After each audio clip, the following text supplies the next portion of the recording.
Insignificant though this bottle of compressed hydrogen gas looks, it marks the beginning of the world's largest and most powerful particle accelerator chain, culminating in CERN's spectacular Large Hadron Collider. Hydrogen atoms from this gas cylinder are fed at a precisely controlled rate into the source chamber of a linear accelerator, CERN's LINAC-2, where their electrons are stripped off to leave hydrogen nuclei. These are protons and have a positive charge, enabling them to be accelerated by an electric field. Their journey to eventually take part in ultra-high energy collisions similar to those following the Big Bang can now begin. This initial acceleration has caused LINAC-2 to be likened to the lumbering first stage of a huge rocket. By the time this packet of protons leaves LINAC-2, it'll be travelling at 1/3 the speed of light. It's about to enter the booster, stage 2 of the rocket if you will. In order to maximise the intensity of the beam, the packet is divided up into 4, one for each of the booster's rings. Straight acceleration is now impractical, and the booster is circular, 157 metres in circumference. In order to accelerate the packets, they are repeatedly circulated, and the electric field is now pulsed, in the same way that you push a child on a swing each time they reach a certain point.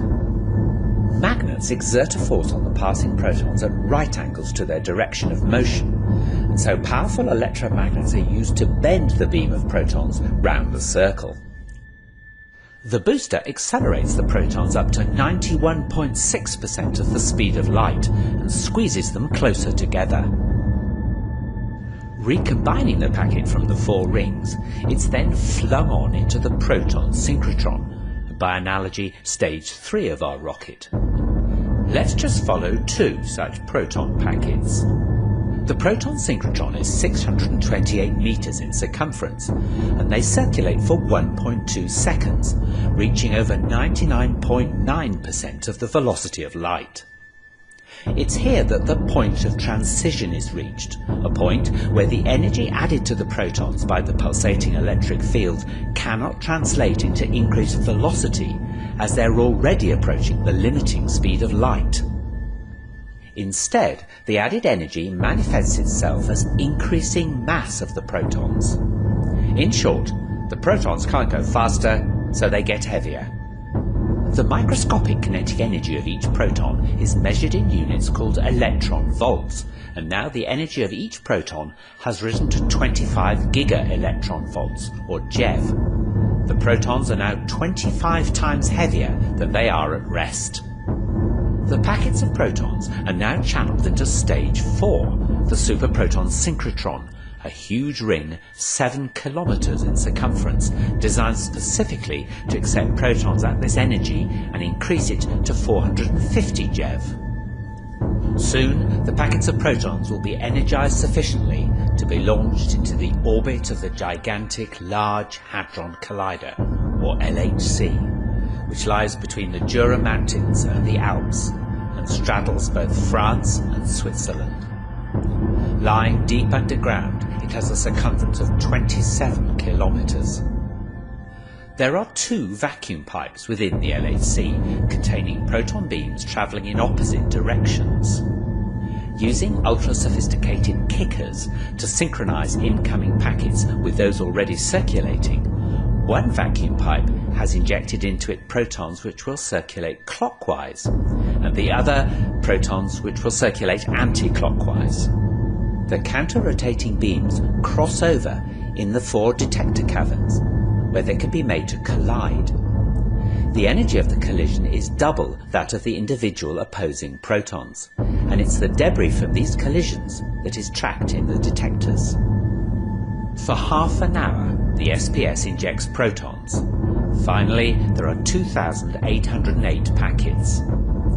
During this time, the LHC adds extra energy to each proton, whose velocity is now so near the speed of light that it goes round the 27-kilometer ring over 11,000 times each second, getting a boost of energy at each revolution from the pulsed electric field. Finally, each proton has an energy of 7 tera-electron volts, and they're 7,000 times heavier than at rest. The magnetic force needed to keep the beams bending to the ring is so enormous that nearly 12,000 amps must flow through its electromagnets. This is achieved by making the LHC colder than outer space, so that its magnets become superconducting. Now the protons are ready to collide in the detectors. A steering magnet finally brings them onto a collision course. The total energy of 2 protons colliding in the LHC is 14 tera-electron volts and reproduces similar states to moments after the Big Bang. Particle tracks from these collisions will be analysed by computers connected to the detectors, and it's hoped these tracks will give a new insight into the very birth of our universe, how our universe has evolved, what governs its behaviour today, and where it's going in the future.